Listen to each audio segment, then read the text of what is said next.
What's up, guys and ghouls, and welcome to another eclectic edition of PWT Podcast. Not really episode 101, but the Halloween special. I am your host, the infallible Phil Mark. And this is, as I said, the Halloween special. It's so nice I said it right. And I'm in the spooky season vibes. You guys know that. I love Halloween over here.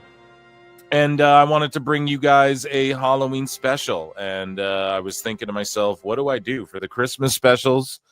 You know, we do hand out awards. We talk about what happened through the year. We make predictions for the next year and all of that good stuff. And we take a trip down memory lane. We watch some Christmas segments from pro wrestling, and we're going to do some of that as far as Halloween's concerned. I mean, I think Chucky, we got our Chucky doll running around here.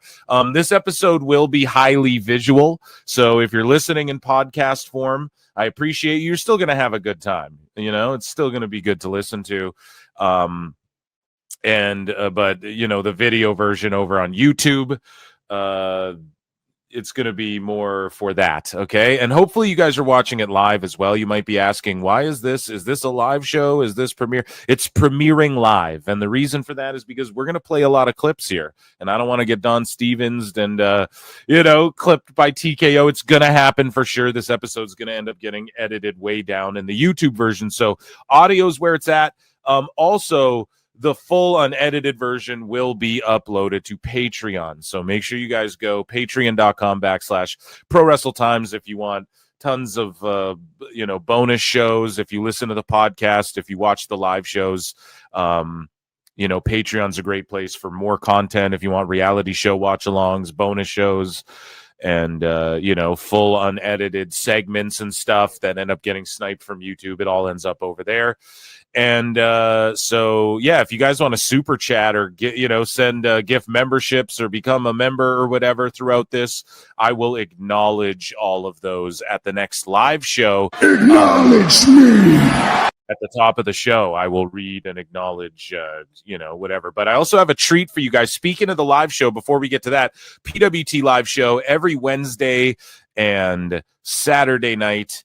And that is at 7 p.m. Eastern. And then every Thursday, I host a new podcast that's in audio form and on YouTube called Dave Meltzer Dumb Moment of the Week and hashtag double DMW. And that airs Thursday live on YouTube at 8 p.m. Eastern. And then the audio form is uploaded, that night or the next morning or whatever. So make sure you rate it 5 stars, hit like, subscribe, all that good stuff. Those are my plugs. I just want to get them out of the way. We're going to have a good time. We're going to lock in. I think I hear Chucky looming somewhere. We got some other things going. We're just going to have a laugh. We're going to dive into Phil Mark's bookmarks and take a gander and listen to some Halloween things that have been going on just in the IWC in the Twitter world. I compiled, of course, an infamous Phil Mark's playlist over there on PWT YouTube. It is the Halloween playlist, and we're going to be checking in there throughout the evening. We're going to listen to snippets of Halloween Havoc themes. We're going to rate them, but also I have a treat for you guys. It's not all tricks, okay? There is a treat. And we're going to debut a new segment that is going to appear on PWT podcasts, again, live shows. Whenever I bust out one of my infamous segments, there's a new bookmark, and it is called Botches and Spots, ladies and gentlemen. Okay, Botches and Spots. Conan! And that's not even the official drop for the segment, but we're going to debut it here because it's sure to get a shriek, a scream, a howl, a scowl, a scrowl. I don't even know. I'm making up words now. All right. But maybe there's some gore and some blood and guts in there. Okay. And yeah, it's called Botches and Spots. I'm sure you guys can imagine what's in this folder. And so that's a new segment. Also, PWT Unrestricted coming soon. It's a new segment or show. I haven't decided, but it's going to be funny. But thank you, guys. Those are the plugs. Let's get into some spooks and some treats, okay? Some spooks and some scares. And let's dive into Philmark's bookmarks. I think we will start the show in Philmark's bookmarks here. Well, actually, I'm getting word, folks, that Chucky is confronting Rick Steiner here. If anybody was like, I don't want to get talked down to by a doll, that's gonna bury my gimmick. I wonder if Rick was the only guy who's like, yeah, I'll do the thing with the doll. Or do you think all the wrestlers were jumping at the opportunity of like, oh yeah, we'll fucking work with Chucky? You know, it's crazy that shit like this doesn't get roasted as much. Like, you're talking to a fake animatronic doll in a wrestling show.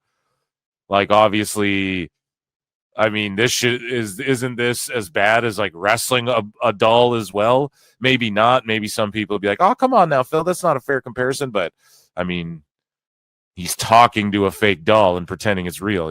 The storyline here is Scott Steiner was going to star in his new movie that never ended up coming true.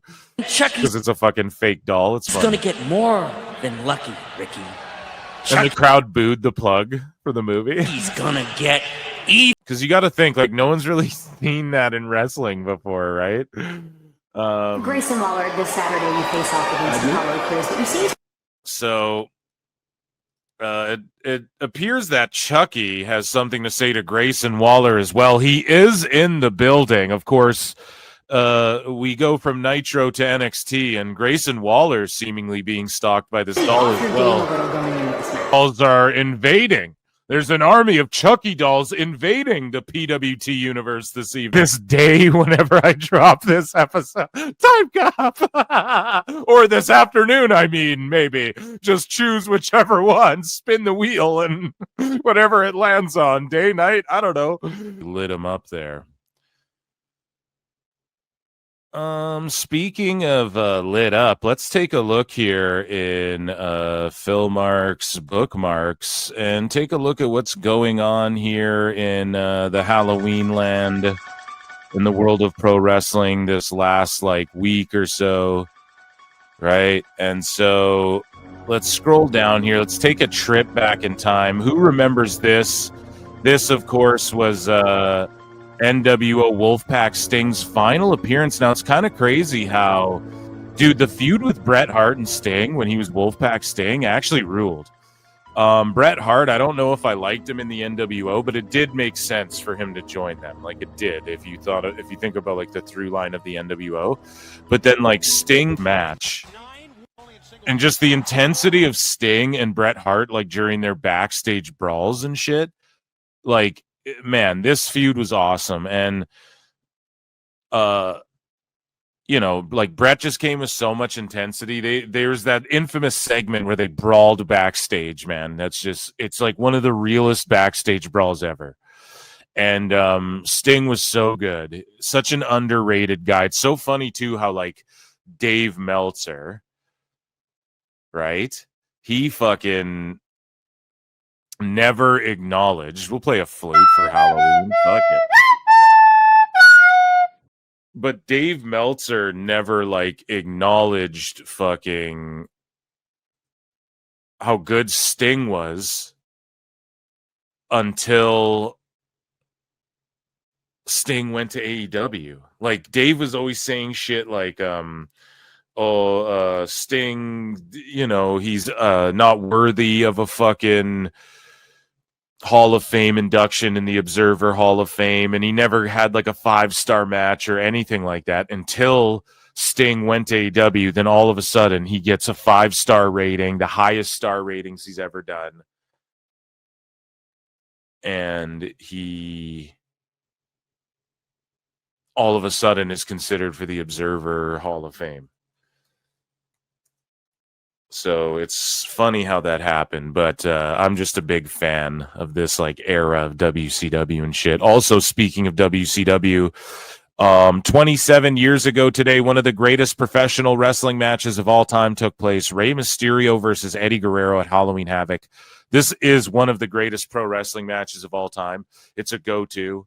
It's one of these matches where You can, if you're like an Eddie Guerrero fan and you didn't see his shit before WWE, you can go watch this one. If you're like, if you want to show people like, oh yeah, Rey Mysterio is one of the best, like, you know, you go to this match. If you want to show people cruiserweight style and like, you want to, the idea of like, yeah, here's some flippy shit. You want to see flippy shit? This is just, even this, the way they set up the spots, it's just way more real compared to today. It's way more intense. It's way less like, yes, even though there's some flippy shit in here, let's play this while I'm talking. Even though there's flippy shit, that's ludicrous. You know, it's just that, like, there's a bit of messiness to it that makes it more real. And like Eddie just came with so much tenacity. Eddie Guerrero, the flipping DDT, the like, look at how he lays that elbow in, the dive to the outside. Rey Mysterio's outfit as well rules. I was actually watching Halloween Havoc suit as well.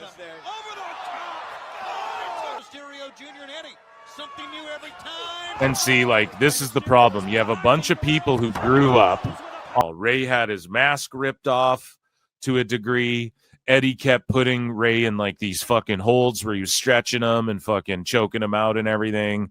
And instead you get guys like, I'm the greatest wrestler ever, bruv. And you're just doing spot. You know, and I hate to just hate on people, but speaking of AEW, something cool happened on AEW the other night, last night, but you guys are listening to this, so 2 days ago on Wednesday night, Fright Night Dynamite, Time Cop. But, you know, I pointed this out on the live show. Tony Schiavone is wearing his Phantom of the Opera gear, and then Tony Schiavone is wearing his Phantom of the Opera gear here as well. And for those of you listening, Tony Schiavone wore the Phantom of the Opera gear at one of the Halloween Havocs. I forget exactly which one, but he's standing here with Sting, with the Stinger, right? And he's got his lipstick on and everything. So he redid it in AEW, but he just wore the mask. He didn't go balls to the wall. He just wears that AEW jacket. Honestly, like, I know Schiavone goes to bat for AEW all the time. I'm not even trying to shit on him, but like, he does just, like, he's just phoning it in. Let's be honest. He's just phoning it in, making a shitload of money. And like, I don't blame him for that. When he like gets mad at fucking fans, or he does like this faux outrage shit when he's trying to like defend AEW and stuff, that's totally fine. That's his prerogative. But, again, you can just tell, like, why didn't he do the full thing? Unless this was a last minute, they found the fan, or he just wore it, then they thought of doing this. But they did do a great bit in the AEW show involving Tony Schiavone. And speaking of great bits involving Tony Schiavone, well, it also involved Hangman. We are actually going to visit Schiavone at his haunted abode. But first, let's watch this clip from AEW Dynamite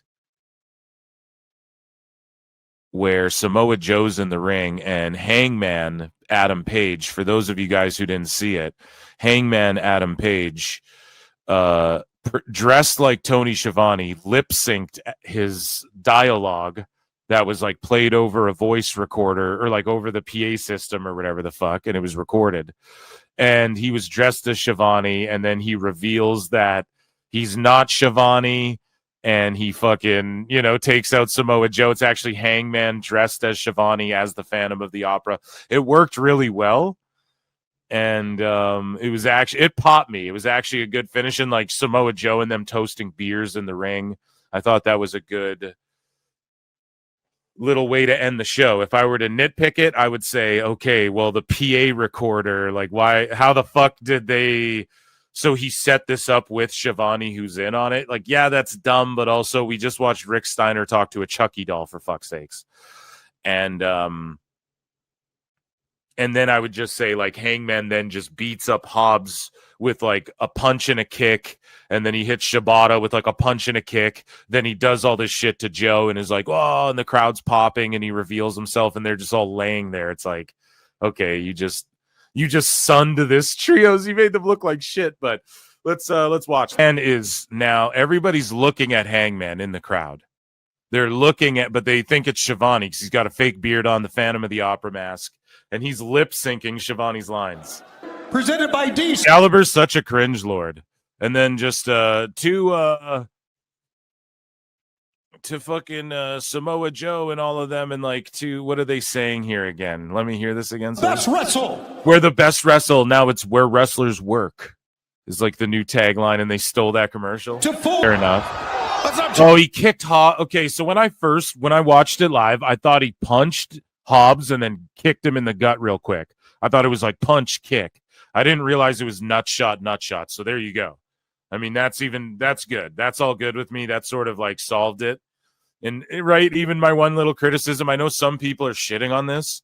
I actually thought it was clever, and it was, again, just something we haven't really seen a swerve like that. And Hangman and Joe and them, they need to be like, Hangman's all good if you just give him the right shit to do. He can carry but I don't know if like he's as over as world champion as like a Joe would be, but I mean, I don't know. I enjoy that shit. But speaking of Tony Schiavone and his Phantom of the Opera look, we are actually on our way to a haunted house. Let's take a look here. I think this is Tony Schiavone's humble abode. We're here checking on Tony Schiavone.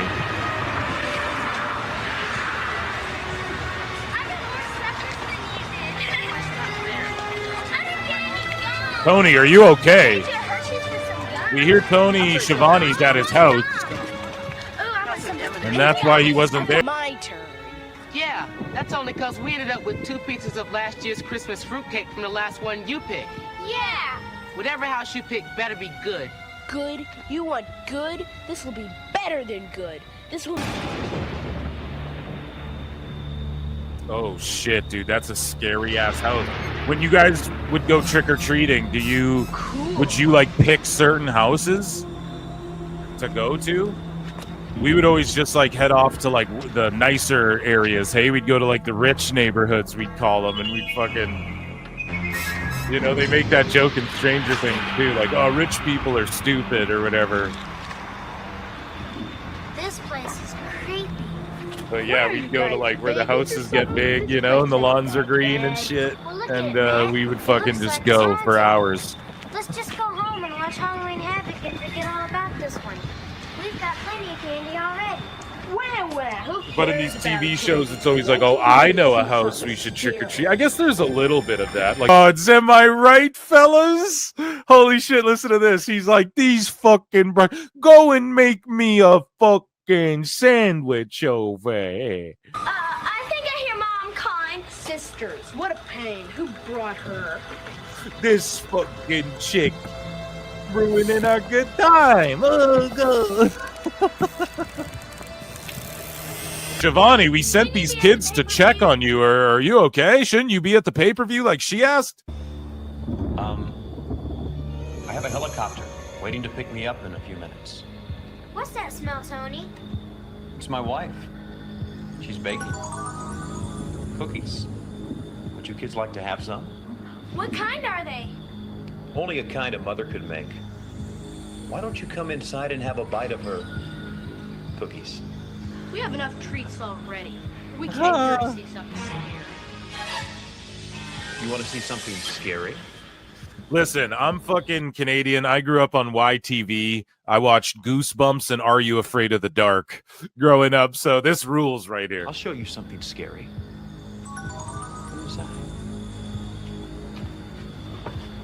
Damn, Schiavone's crushing it in this role.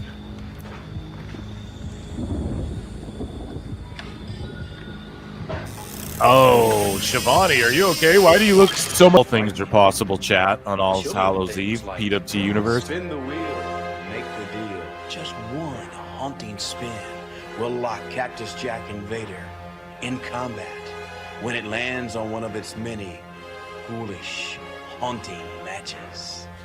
That's It's not gonna be scary. If you can't come up with something better than that, we are leaving. Damn, this kid is all about his business. The young Dracula.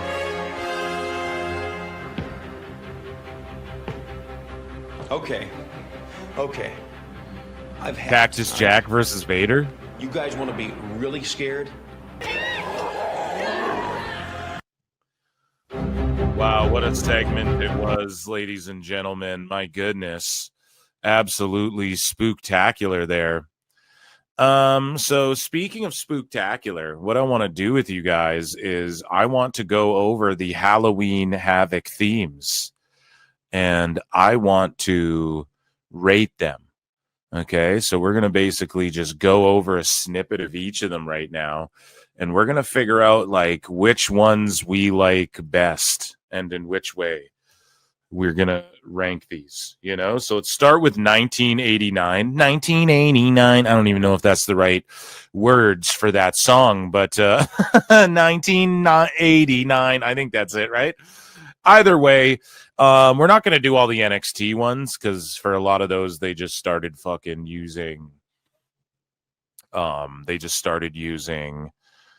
you know, like actual songs from artists and shit like that. But from 89 through the 90s, all the way up until 2000, Halloween Havoc notoriously, famously had the best themes, like composed by, I don't even know.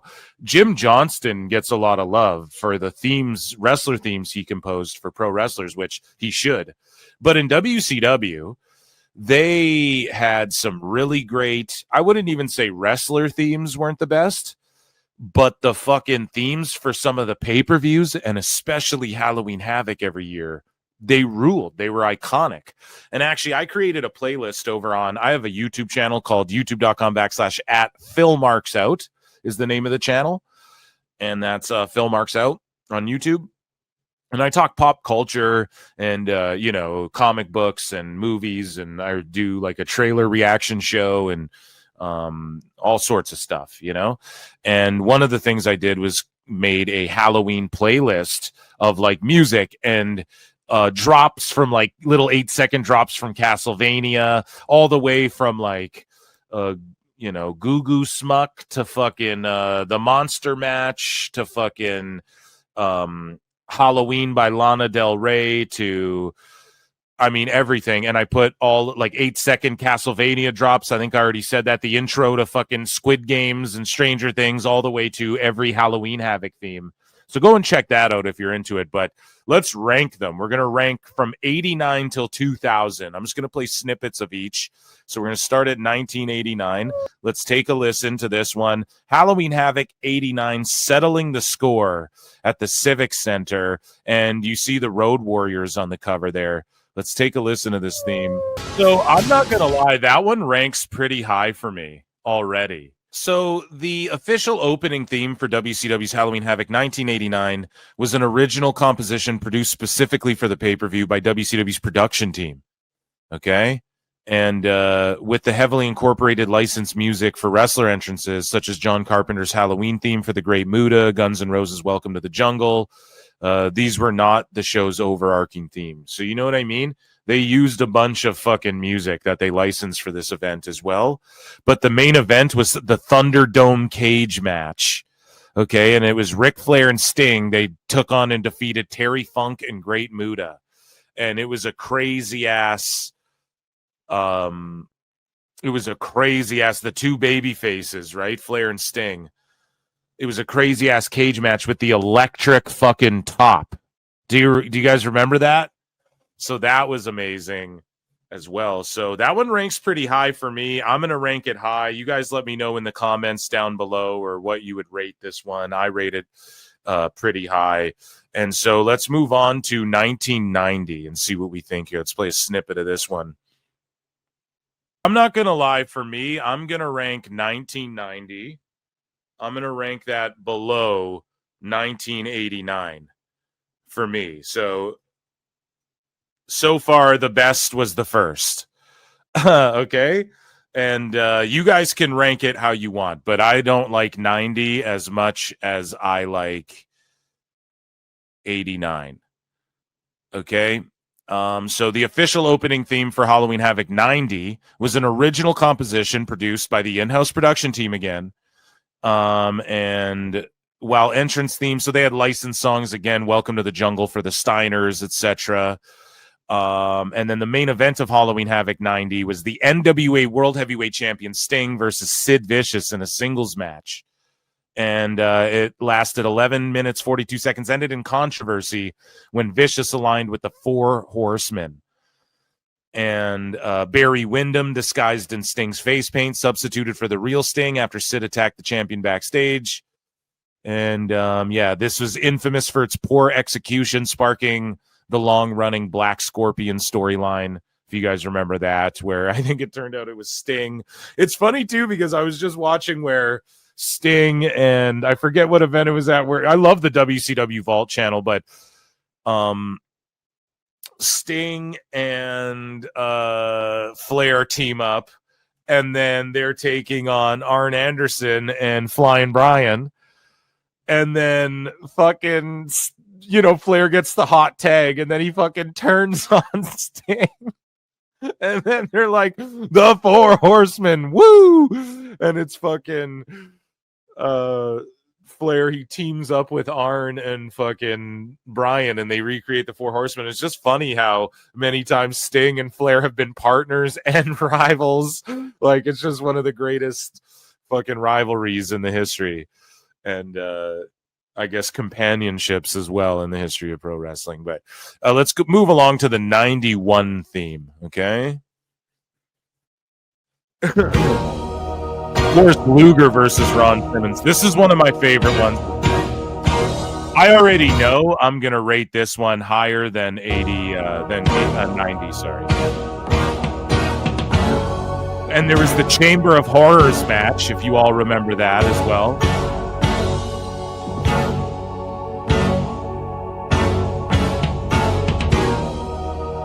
Sting, the Steiners, and then you had Oz, the one-man gang, Barry Windham,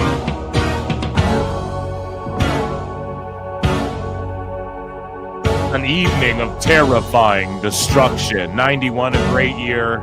Lex Luger takes on Ron Simmons. And so for me, I'm going to go ahead and personally, I'm going to rate 91 above 1990. Personally. So for me, it's 89, 91, 90 is my order so far. I do like this one better than the 90. So the opening theme for Havoc 91 was an original in-house composition produced by WWE's audio production team, led this time by Jimmy Hart and Howard the Finkel-style announcer Tony Schiavone narration. No individual is publicly credited with this. The licensed music used for entrances was No More Tears for Ron Simmons. And so the main event of Halloween Havoc was Luger defeating Ron Simmons in a 2 out of 3 falls match for the heavyweight title. And it went 22 minutes and 9 seconds. So Simmons got the first fall via a power slam at about 9 minutes. And then at 15, almost 16 minutes, Luger got hit a submission with the figure 4 leg lock. And then fall 3, Luger got a pinfall after a pile driver at 22 minutes. And it was in Chattanooga, Tennessee. And it marked the first time that two African, for the first time, Harley Race's interference tripped Simmons, allowed Luger to retain. Sorry, no. So who did Simmons beat again? That was Vader for the world title, and that was the first African-American heavyweight champion. So, yeah, amazing stuff. So let's move along here to 92, and let's take a listen. Since we're rating here, let's do that. Although it's catchy and I do really enjoy this one, I am going to rate it below 1991, still above 90. I think 90 is my least favorite. I do like this one because I like it better and it's more clever and it's more in-depth than like the 1990 theme was. I am going to go with, I'm going to rank this one step higher. Now, it's not very Halloween-y, though. compared to a lot of the other ones. And it has elements of it, but at the same time, like I could hear that in like an 80s or 90s Halloween movie or something. Maybe like a Halloween kids movie or like Monster Squad or something, like when during the montage, everybody needs a montage, right? So I don't hate it. I actually really, really enjoy it. But if you put that shit on Fall Brawl, would anybody, right? You could put that shit on fucking the Battle Bowl or World War III and nobody would fucking bat an eyelash. So to me, it's not the lowest because I do like it so much. But as far as Halloween's concerned, I think that 89 and 91 rank above it. So my ranking is 89, 91, 92, 90 thus far. Okay, so let's read a little bit about it, shall we? The official opening theme for Halloween Havoc 92 was composed and produced by Jimmy Hart, who was now this year he transitioned to, he is the head of the WCW in-house music directory. So this is on him, titled Spin the Wheel, Make the Deal. So now we're getting names of songs. There's people, Jimmy Hart, it's attributed to him. He led the in-house production. Like, this is his job now. The track was a custom heavy metal orchestral hybrid featuring grinding guitar riffs, thunderous drums, eerie synths, and that's exactly it. I think that the eeriness is just like comes from the synths in there. Otherwise, there's not too much of it. But the entrance themes were separate. So Sting used Man Called Sting by Hart. Jake Roberts used custom Snake Charmer music, etc. So they started moving away from the, hey, we're going to just license like fucking Aussie or whatever.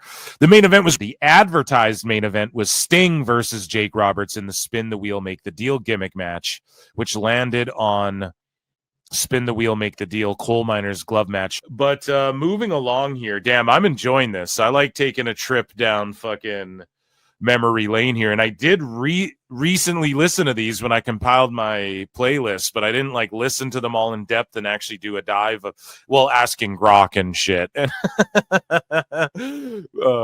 But moving along here, here's the 93 intro. Oh yeah, so here's the theme. Sorry, that's at Tony Schiavone's house. So for me, I mean, I could listen to that all day. That's easily my number one so far. That takes the top spot, usurping 1998. So my list goes 93, 89, 91, 92, and 90. So let's take a look here at this the theme composer. So the official opening theme for Halloween Havoc 93 was composed and produced by Jimmy Hart, dude. Jimmy Hart fucking ruled, dude. It was titled Halloween Havoc 93, Spin the Wheel, Make the Deal 2. And the main event of Halloween Havoc 93 was Spin the Wheel, Make the Deal, Cactus Jack versus Vader in a Texas death match spun from the wheel. And they were in New Orleans. And Vader defeated Cactus Jack via knockout, referee stoppage at about 16 minutes. And the finish came when Vader delivered a powerbomb into a steel ramp, followed by a Vader bomb in the ring. Cactus could not answer the 10 count. Harley Race interfered throughout, who was Vader's manager. This match is widely regarded as one of the most violent and memorable in WCW history, often cited as a precursor to hardcore wrestling in ECW and later WWE. Closed the show and overshadowed the World Heavyweight Championship match, which was Rick Rude versus Flair, which aired earlier. And this was advertised. They knew Cactus and Vader were going to snap and go crazy. They knew it because, even Schiavone was hyping it up in like the promo or whatever. So let's move along here and go to 94 and listen to this one. Flair and Hogan. Y'all remember this? Personal note, like I love this one, but I don't know how high we can truly rate it again. Okay. I'm going to go with, for me personally, 1994 is going to go kind of in the middle here, but it's going to go above 92. So again, 90, I'm not a big fan of, I got to be honest. 92 rocks harder, but it's kind of just like a Surfer Sting type fucking beat. this beat as well for Hogan versus Flair in the cage revenge, right? This could be the fucking music for Battle Bowl or whatever. Like, it doesn't even really matter. You know what this music is used for. I could see it being in like an early 90s, late 80s Halloween movie. And it is a groovy beat. So I'm going to place it above 92 and 90. It's going to be 94 is going to go. So it goes 93, 89, 91, 94, 92, 90 for me. 94 because in the middle there above 92 because it, to me, I just like it so much. So it goes above the kind of Surfer Sting thing, but it's just not as Halloween-y as some of the other ones.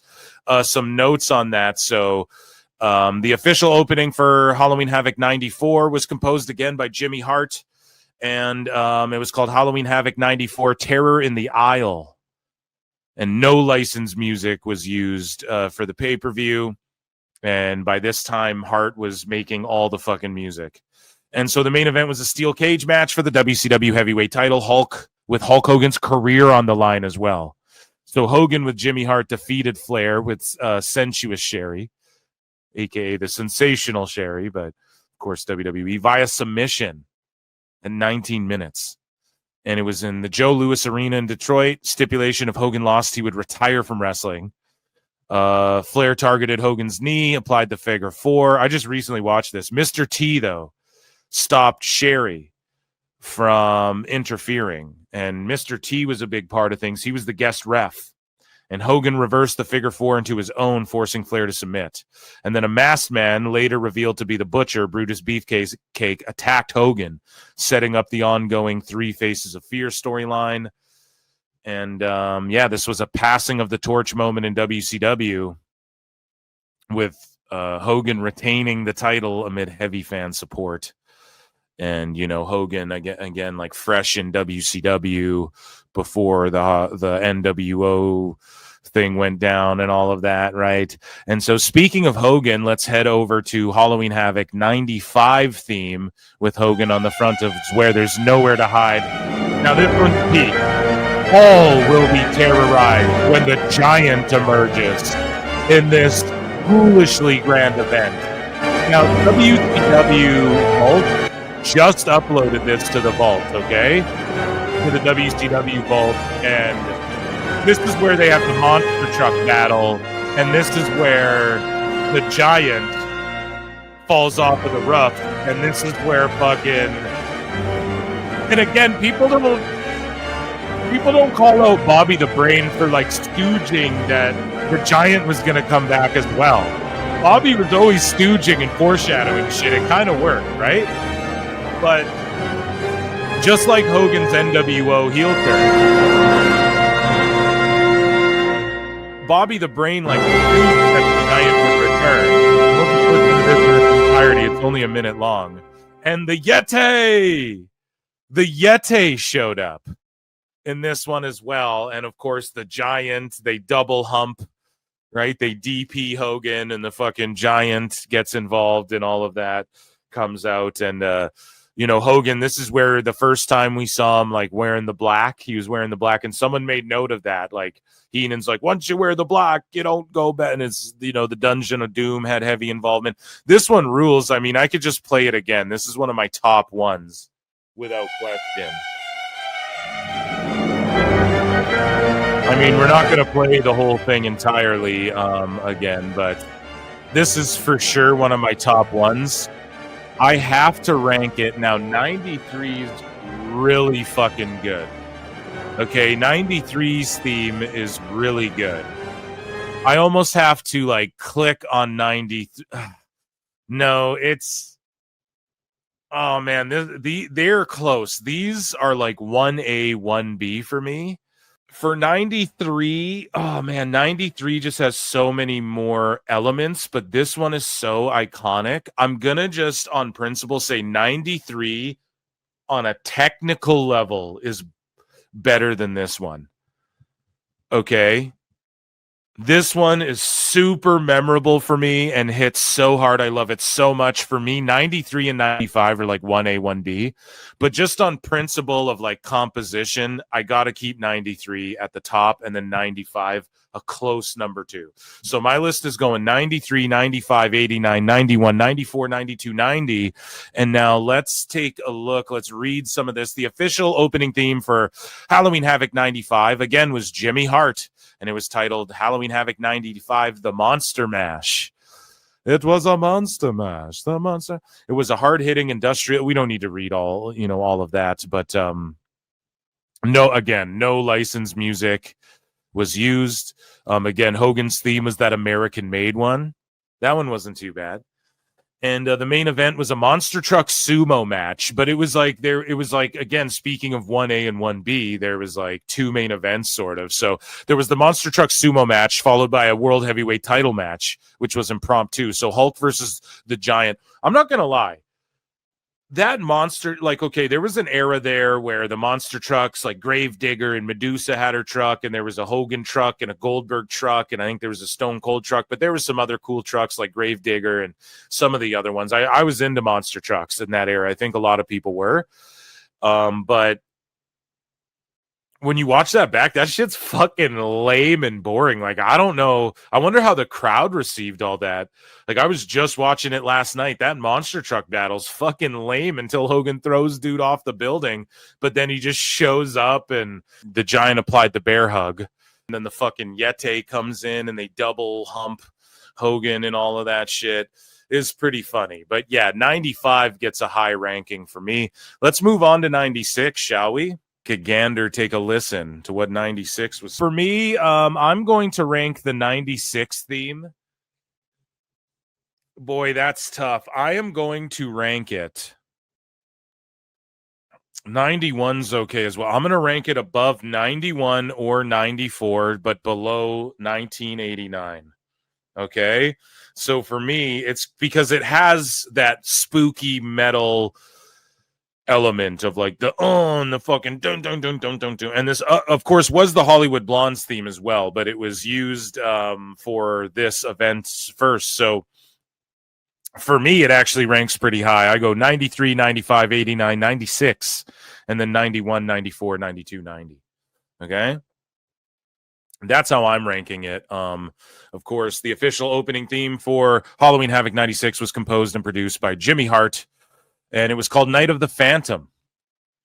And there was nobody's themes that were fucking licensed again, but the Wolfpac theme was a part of this, which I think is a Halloween song with the howling at the moon and the dun dun dun dun dun. I think that fits on any Halloween playlist.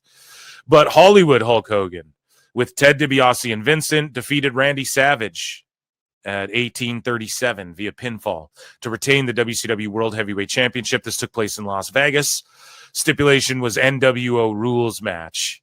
NWO interference allowed only, no count out, no DQ. And so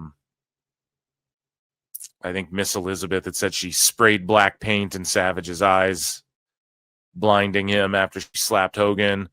But this match closed the show. And it was the NWO era was in full effect, brother. It was in full effect, dude. So let's go on to and there was also the commercial theme for 96. We'll play this one and factor it in. So again, this could be used for...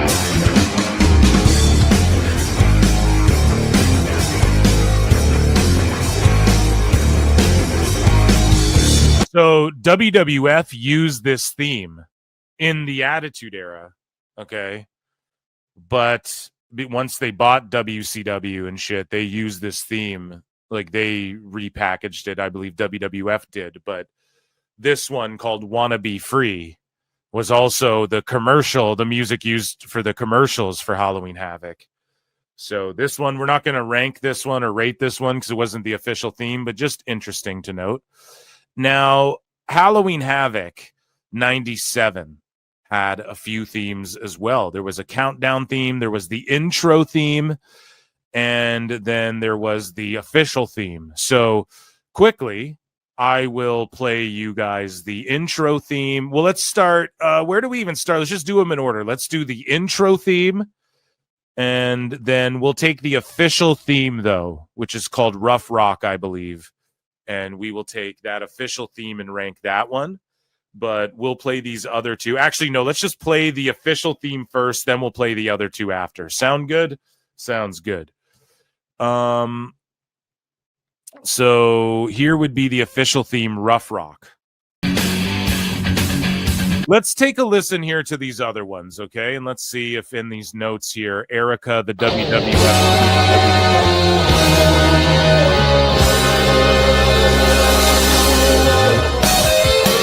Oh yeah, this one rules.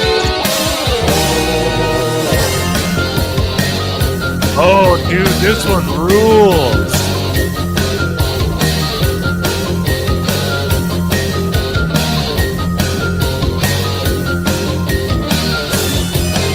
Oh, this one rules, dude. Oh my god. Okay, so I mean, the last for 96 they had two themes. The second theme didn't really count, didn't add or subtract any points. It was just there for promo. With this Rough Rock theme, I'm inclined to believe that was possibly used for a commercial as well, because it has the fucking commercial theme, the same thumbnail. So that just adds or doesn't take away any points. This one adds like 1,000,000 points. This one fucking rules. We're going to rank, if there's multiples for a year, we're going to rank them based on the year, I guess, overall.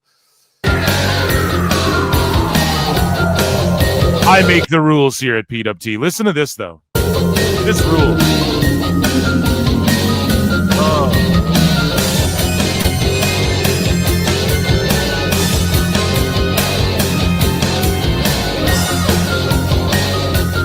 Oh, yeah, dude. I could just listen to that all day.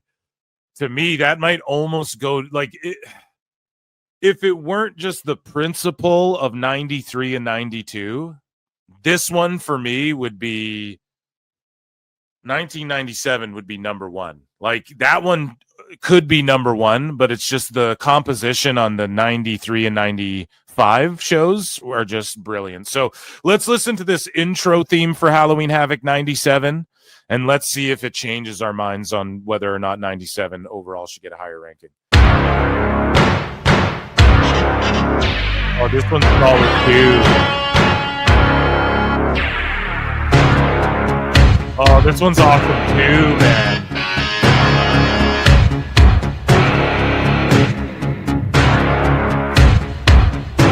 Oh, this is really good music too. But it's not like number one, but it just like for the whole event, those were the three jams. Like, come on, dude. So for the intro of the pay-per-view, you're listening to this.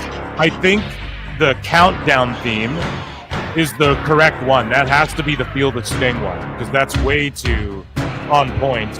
And then this one must be for the commercial, the Rough Rock one. So I gotta rate 97 pretty high based on the intro theme and the countdown theme. Oh man, these are both really good.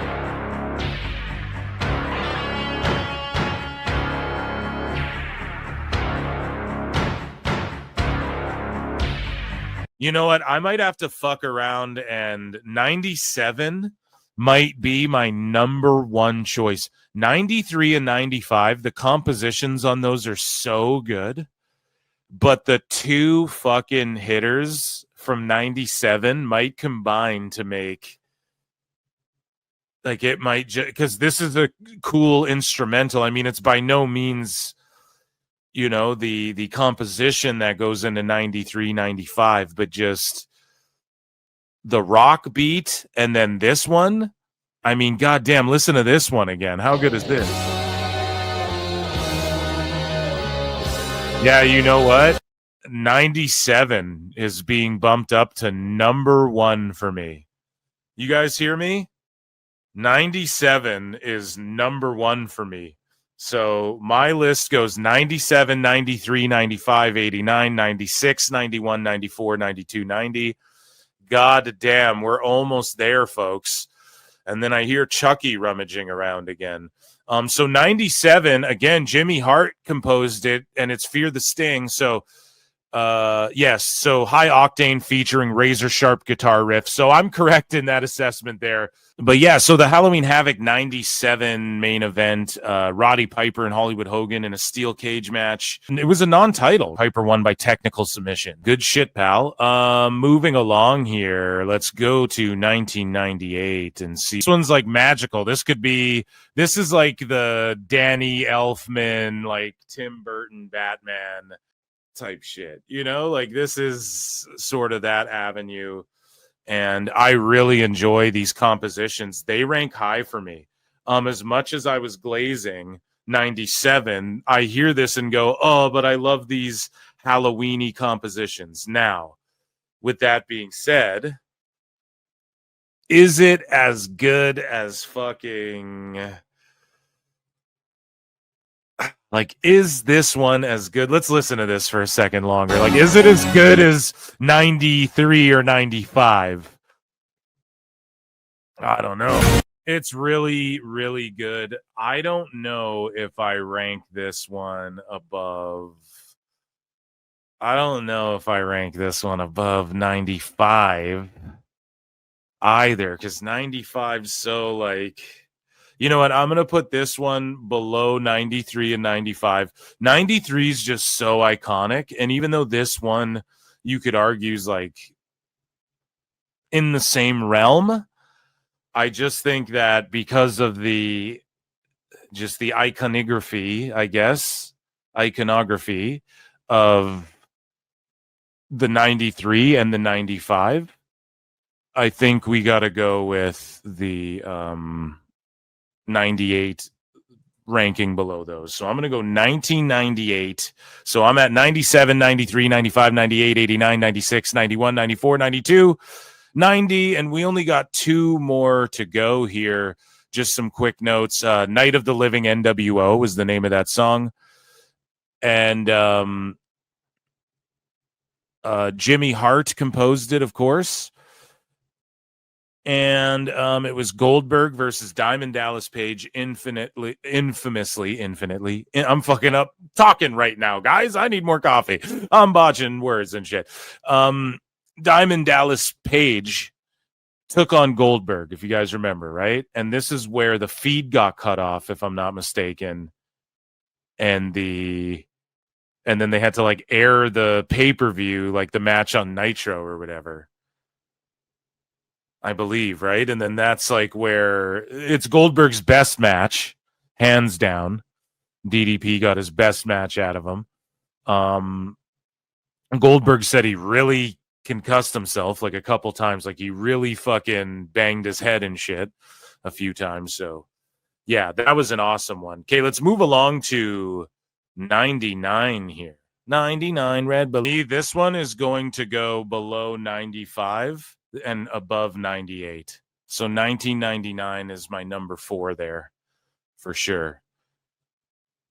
It goes above the last one, but again, not above 95 or 93. And the 97 just slaps because it has all the elements. It has like the rock, it has like the hard hitting like strings and the Halloween breaks and all that shit. And it's composed really well. So I got to go with that. And then finally, guys, and we're not doing NXT Halloween Havocs. Like I said before, they just like they just licensed music and shit. Halloween Havoc 2000. Well, we should read about 99 actually before I jump the gun quickly. It's called The Stuff Nightmares Are Made Of. And it was composed by not Jimmy Hart. So this one was not made by Jimmy Hart. Okay. He must have left WCW at this point or was doing something else, but hopefully this is Sting versus Goldberg. And the title was vacated. The World Heavyweight title was vacated. An impromptu non-title match. Oh, right. I remember because Goldberg won the U.S. title. And then Sting's like, I'll challenge anyone. And then Goldberg came out and beat him. And then he like held the two belts up and everyone was confused. Like, was it for the belt or not? I remember that shit. And despite the announcers calling it non-title, Bischoff awarded Goldberg the championship on screen.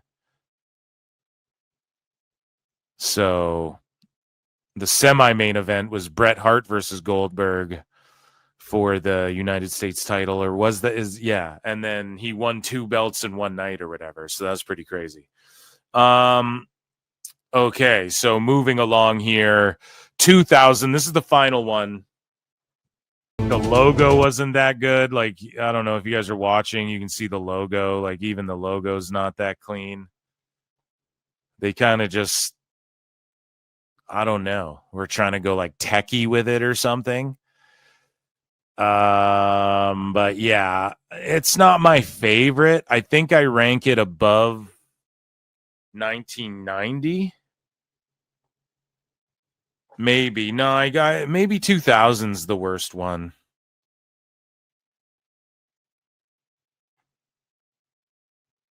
I don't know. That's tough. 90 or 2000 has. I'm going to rank 2000 as the worst one because it just doesn't have that 90s Halloween feel. So if you're keeping track at home from best to worst, 97's the best.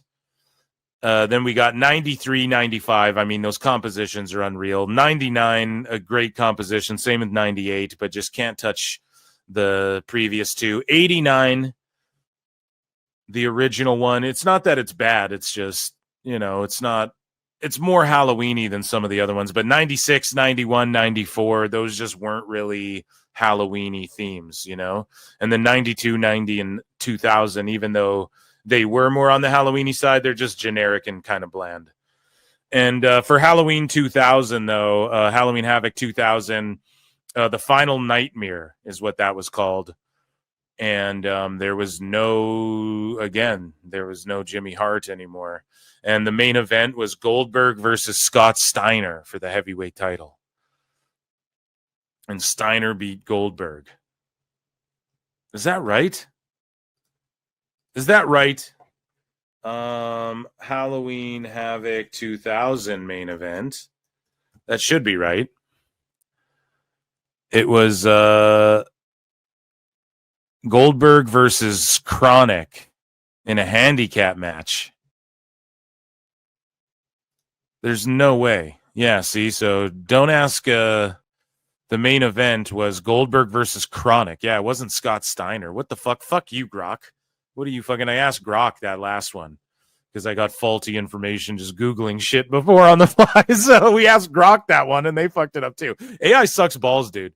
But yeah, Goldberg beat Chronic in a handicap elimination match. That's pretty wild. That's pretty fucking kooky. I don't even remember that. Hopefully they put that one on the vault.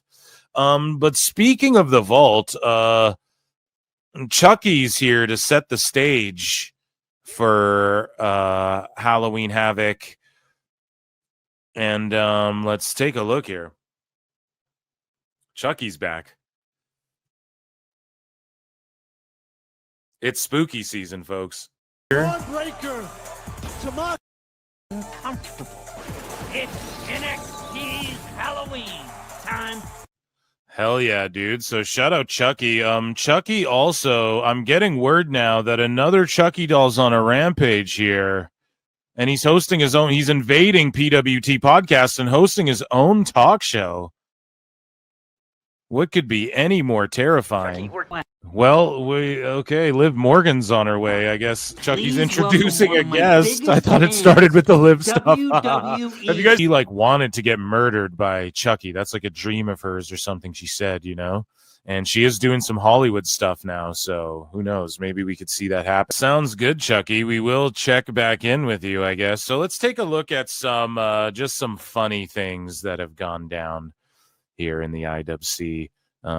Here is some people with their kid dressed up like fucking Mr. Fuji and Axe and Smash Demolition. That rules. At MLW Slaughterhouse, they had tombstones for Sean Ross Sapp. No need to fret. Even the ghosts subscribed to select. And then they had Here Lies Dave Meltzer. The Scoops prevail, forever logged in to Juno Mail. Oh, man. That's funny. They just hit him with the fucking the tombstones there.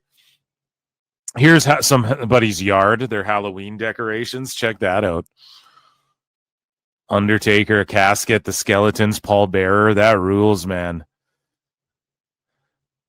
Speaking of fucking things that rule, somebody did this. There was like a buff pumpkin. You always see someone makes one of those every year, but then someone put the big Papa Pump over them. If you guys are just listening, sorry. Here's a Sable Halloween mask released in the late 90s. That shit looks like fucking... Yeah, exactly. It looks like Nicolas Cage in this movie. It looks like this, dude. It looks like Rocky Dennis or whatever his name is. It just looks crazy. Looks like a fucking Caitlyn Jenner mask or something. So that's terrifying. Speaking of terrifying, well, not Jinkies. Here is Jordan Grace. We saw her on NXT dressed as Velma. Right? She pulled that off really well. Super jacked fucking Velma. And then we just have some like Dudley Boys costumes here. That rules so hard.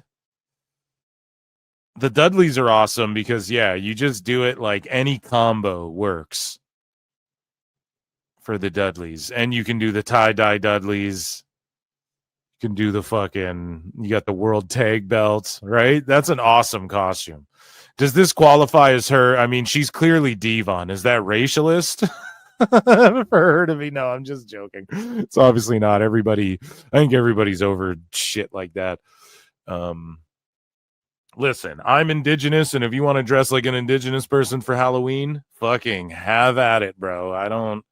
I take no offense to that. But what I do take offense to, like, look, this guy's doing Detroit Lions running back is dressed like a white guy. That shit. I'm joking. Guys, these are jokes here, right? It's a comedy show. But yeah, so we have Detroit Lions running back Jahmyr Gibbs, and he's dressed up as Jeff Hardy for Halloween. Like, that fucking rules. Hardy's that dude. Speaking of costumes that rule, you guys remember last year when Niven and Green did dressed as Bret the Hitman Hart of the Hart Foundation, of course. Piper Niven, the Hart Foundation. Dressed as Jim the Anvil Neidhart, the late great Jim. Dressed as that actually is awesome. That's one of the best costumes I think anyone's done on like WWE TV because they made it their own as well. Like, yes, you can tell that they're Brett and Jim, but they like put their own spin on it. The Niven wearing the beard, that fucking rules so hard.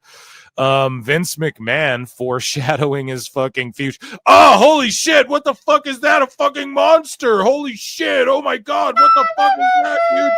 Holy shit! Oh my god, bro! What the fuck? Get it off the screen! Get it off the screen! It's Dave Meltzer. It's Krusty. It's a goblin or something. Oh my god! This just in, we have confirmed that Dave Meltzer fears PWT and flutes. I'm sorry. I don't even know what happened there. That is crazy. The smoke alarm's going off in my house right now. The fucking smoke detector, dude. That should bring those down. Vince McMahon, though, before that goblin popped up, Vince McMahon foreshadowing his future dressed as a prisoner 1 year.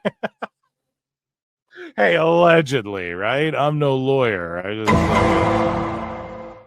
foreshadowing his future here.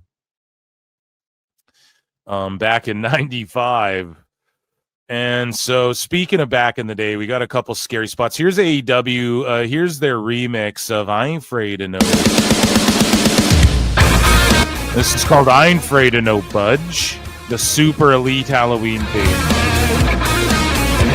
Don't go to game if they don't look good. Who you gonna call? Got the crooked hand like you knew they would. Who you gonna call?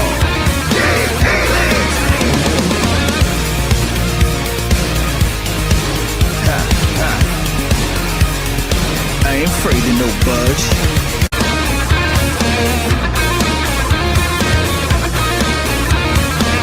Yeah, I mean, it's not even that bad. Like, honestly, it's just reminiscent of WCW, how they did that, but that was kind of cheesy when they all came out with the proton packs and shit. So here is a clip Here's an insane segment. Grapple Clips is like, I have zero recollection of this. I didn't remember this either, to be honest. So people are like, or Grapple Clips, like, I'm assuming this insane segment didn't make air. So here's a crazy segment from The Undertaker here, and Midian and Paul Bear.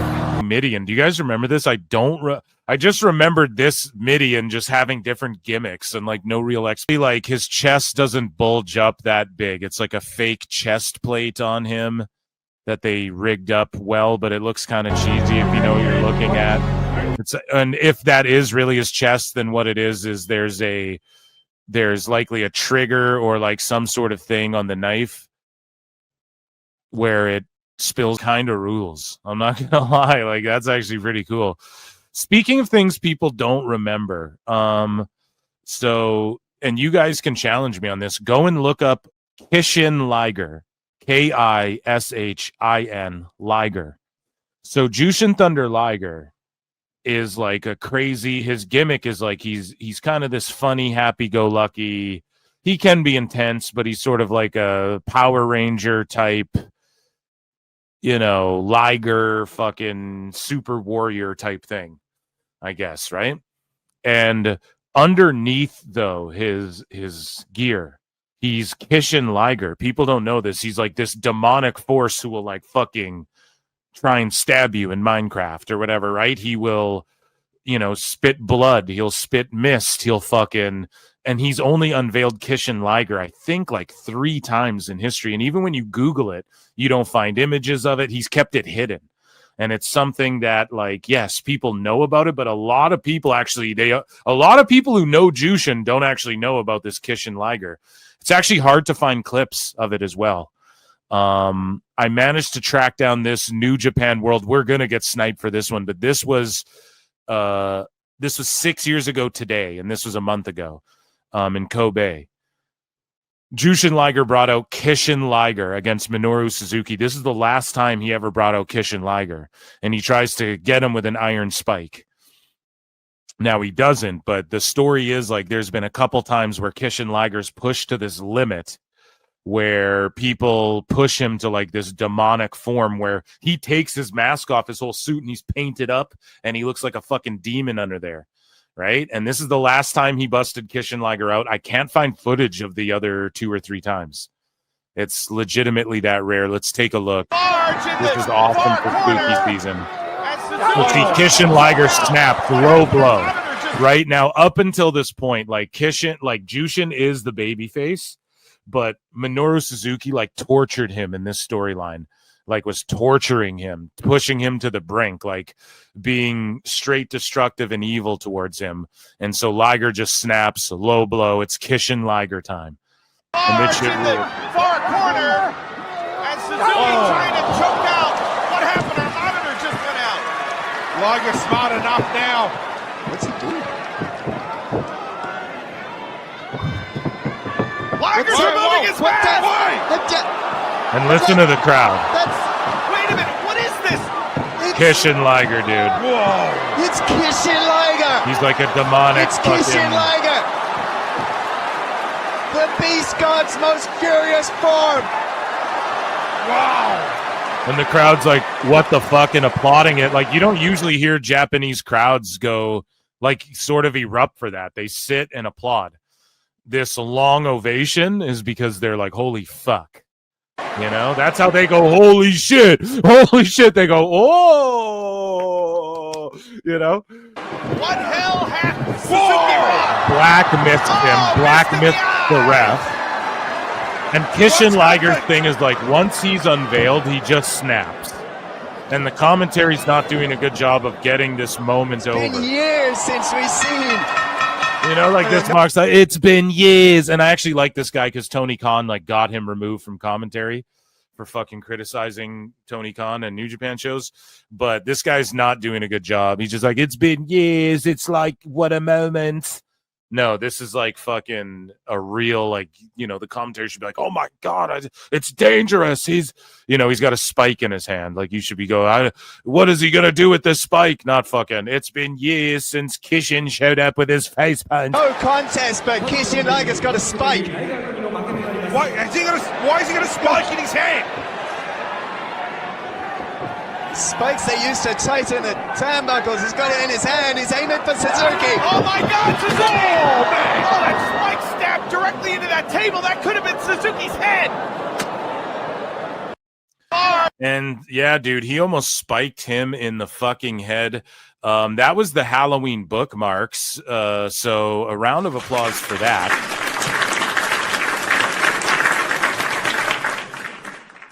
So speaking of almost spiking someone in the head, I'm a big fan of horror films. You guys know that. And WWE Films, you guys remember their film studio, WWE Studios or WWE Movies, whatever the fuck it was called. They produced a couple of films with Kane, and they were actually the first one. I know people like don't really remember the second one, and they kind of shit on the second one. I like them both. I think that they're two of the best movies that WWE Studios actually produced at the time. And WWE Studios, they weren't really fucking around. Like, they actually put effort and tried to make good flicks, and they did for the most part. So I want to go over this is Kane's Kill Count from See No Evil 1 and 2.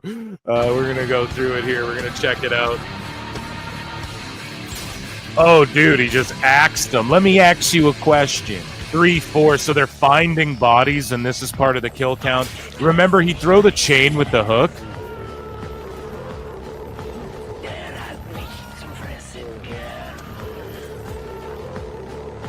Oh, dude, just pulled him in.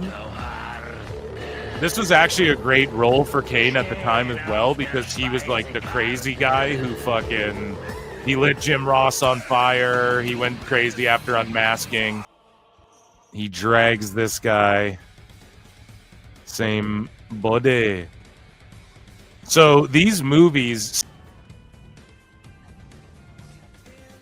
So Kane, yeah, he's all like deformed, yeah, in the second one and wearing like this weird mask. In the third one, he could remove his mask again, just like his wrestling history. So you guys get the point here. There's a couple left, I'm sure. He backs up into Kane. And then Kane just grips his eyes out. Shout out the YouTube channel that made that compilation, and shout out WWE Films. That is non-DJ Master on YouTube. So that was absolutely brilliant. Ladies and gentlemen, we are debuting. This is a new segment. We are debuting for the first time ever here in PWT history. And it is called, ladies and gentlemen, Botches and Power Rangers fighting. They form a Megazord at Mystery Wrestling, Evil Uno's Mystery Wrestling, and they fight some Ninja Turtles. Are they becoming the Megazord? Oh no! Oh no! Oh, they're just marching as one! Megazord! Megazord! Megazord! Wow, the people. Oh my God! They're fighting Teletubbies, sorry. Goozle 2! Oh! Goozle! Double Goozle slam by the Megazord! Are they... The Megazord? You didn't have the yellow. You didn't have the yellow Ranger, motherfuckers. What do you guys know? Botches and Spots, this new segment is, I want to know what you guys know about this shit. I want to know what you guys think about this shit. I want to know how you guys feel about these spots. If you think they suck, if you think they're good. That's the whole point of this. And we're debuting it on Halloween because it's so wacky and crazy. And we're going to like Jocktober these spots, essentially, right? We're going to make fun of shit. Oh, my stars. So here's Takeshita, New Japan World Champ, CMLL, AAA signed. Kanosuke Takeshita. He's running here. Hurdling. Takeshita hurdles his way to a big boot and wipes out Warhorse under the lights. I mean, that's like funny. That's pretty funny. It's impressive he can do that. He's a really impressive athlete. He doesn't need to do this dumb shit, but I don't know, man. Some of these Japanese dudes, like, it's just a different culture, and they just are more accepting of, like, we'll do this wacky shit over there, you know? Speaking of Japan and wacky shit, you know, Ringside News asks, is this wrestling? Here's a guy wrestling a fucking blow-up doll.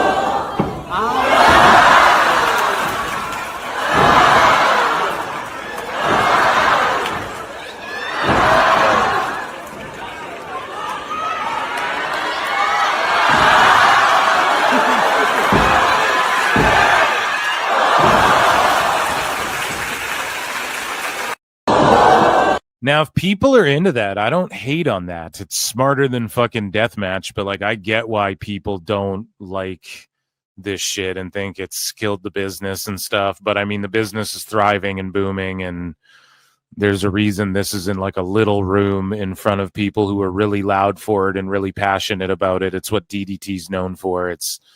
I mean, I don't know. I don't get overly triggered, but it's like, goddamn, man. It's definitely wacky to say the least. I like realism in wrestling, and no, that doesn't mean fish bowl spots, but teachers at a high school put on a wrestling match to raise money for cancer. One teacher leaped off a ladder through a table. Let's check this out. Hopefully he doesn't fuck up. Home of the Vikings there. Oh, yeah, or just some Vikings. Oh.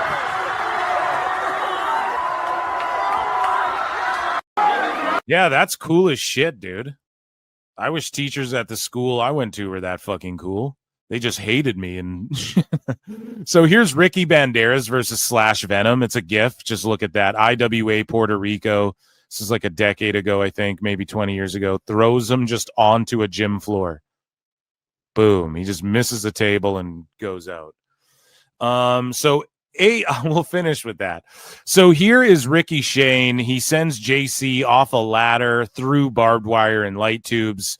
Now, this is like a brutal deathmatch spot that, I don't know, people are fucking shitting on. This happened at IWA. Let's see. A little ladder.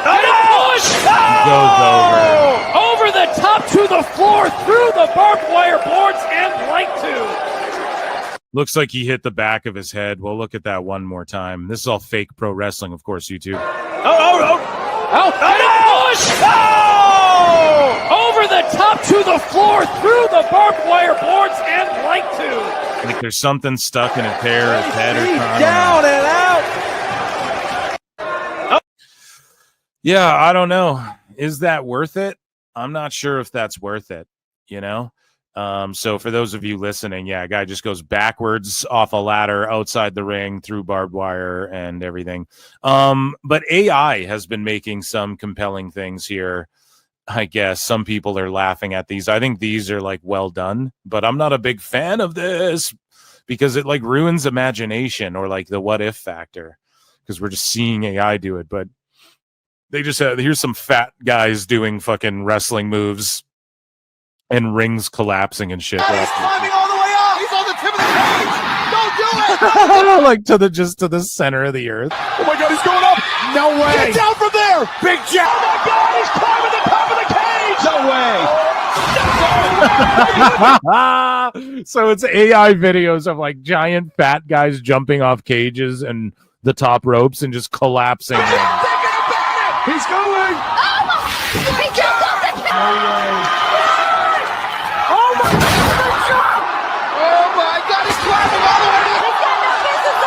Oh my God, AI's so fucked. He's thinking no way. Oh my God, he's gonna get more. He's on the top This of the place cage. is about to blow. He's going all the way up. There's no way. No way. He tries this. He's on the top of the cage. Do it. Oh, he's jumping. It's just weird. AI is weird, man. I don't know how I feel about that.